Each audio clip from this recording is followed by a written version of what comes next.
everyone, for today's video we are gonna talk about IDOR. So what is an IDOR?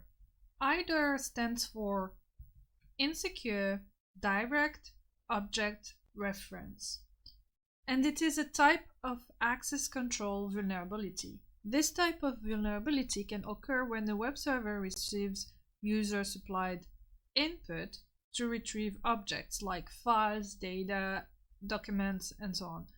So too much trust has been placed on the input data and it is not validated by the web server or on the server side to confirm the requested object belongs to the user requesting it. So an example of an IDOR: imagine you've just signed up for an online service and you want to change your profile information. So the link you click on goes to this. And you can see the information. So if you see here, so if you look here, you see that there is user ID equal 1305. And so it retrieves your profile. So by looking at the URL or the address bar, you could say, oh, I'm curious, what if I change that number, this number?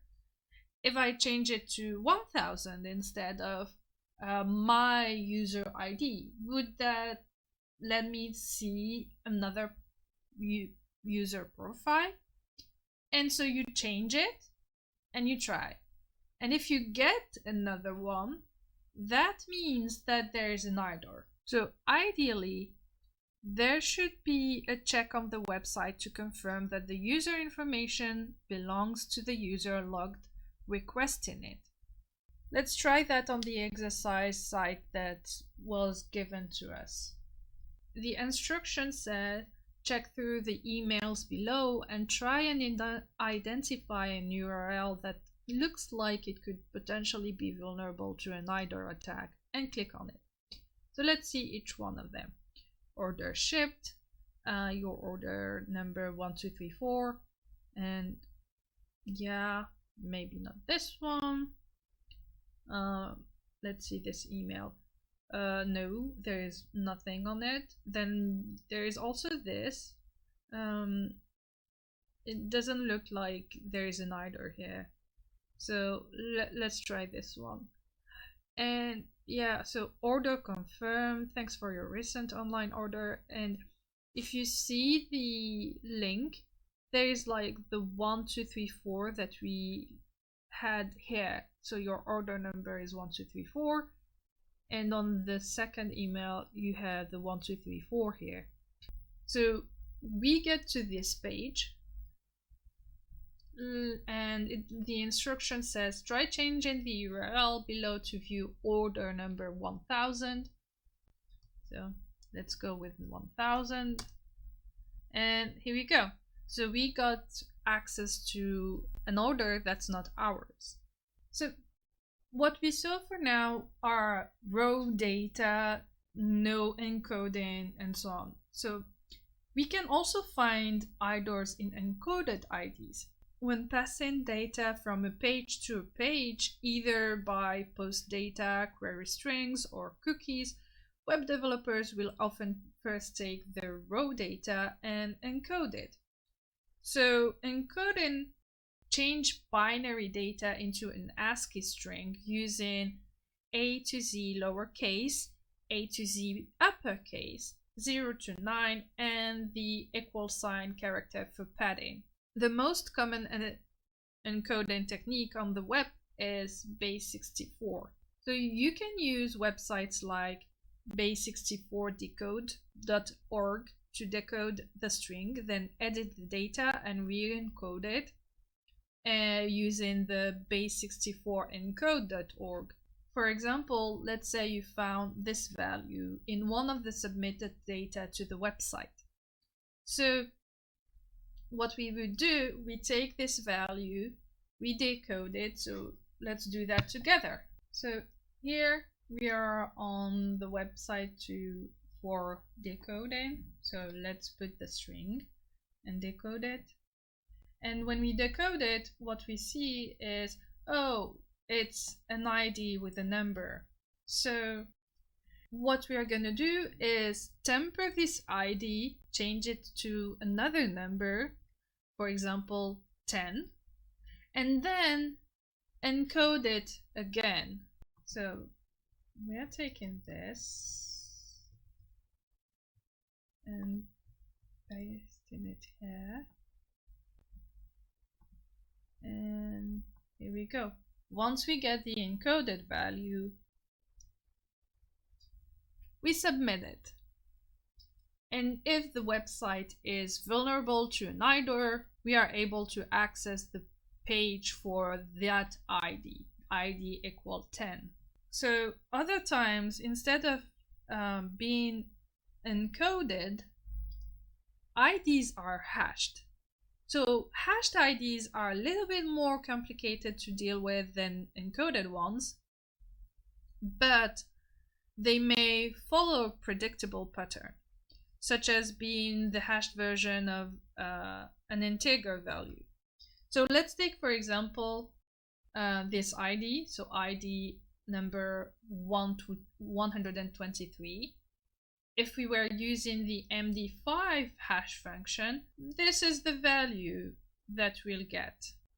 So it's interesting and it's worthwhile to put any discovered hash through a web service like crackstation.net to see if we can find any matches, as this service like Crackstation has a database of billions of hashes to value hash to value results. And another type of IDs are unpredictable IDs. So if an ID is unpredictable, we can there is a method, or a really good method to detect an IDOR even if the ID is unpredictable, and it's by creating two accounts, swapping the ID numbers between them, and if you can view the other user's content using their ID number while still being logged in with a different account, or not logged in at all, that's awesome. You've found a valid IDOR. So where can we find IDORs, or where are they located? What we saw until now are examples where they were in the address bar, so the URL. However, it could be in any content that your browser loads via either an AJAX request or something that you find referenced in a JavaScript file, or cookies, and so on and so forth. So sometimes endpoints could have an unreferenced parameter that may have been of some use during development and got pushed to production. Like, for example, if you may notice that when you want to display your user information, you send a call to this. You send a call to this part, users details. But through what we call an attack that is known as parameter mining, you discover a parameter called user ID that you can use to display other users' information. So for example, you'd get this parameter. So you found this parameter, user ID, and if you put a number like a value, you would get someone else's profile. And that's also an IDOR. So for the practical IDOR example, let's start the machine and start hacking. Let's go into this website. So first thing first, we are going to create our own account.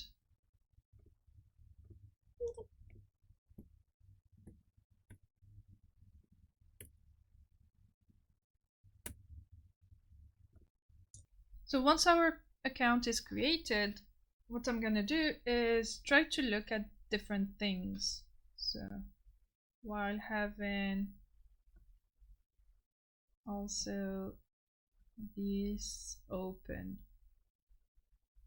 So you see, when we go to the account, what we can see here is this. customer ID equal 15. So in fact, what is sending, it's sending this thing. So let's try and modify the ID from the questions where, so the question where what is the username for user ID 1 and what is the email address for user ID 3. So let's change the ID to 1 first. I'm just gonna copy this. Open a new tab. Here we go. So the first is, his username is Adam84. So what did we do is just looking at everything that is sent from our browser and looking at if there is any ID that we can modify. So it could have been also in the cookies or somewhere else. However, in here it's literally just in the request, the GET request. And the other ID that was asked is ID number 3. So for ID number 3, here what we get, username and email. Thank you for watching, and as always, you can find in the description all the references and more reading material if you want to. And have a good day. Let's meet next time. Bye!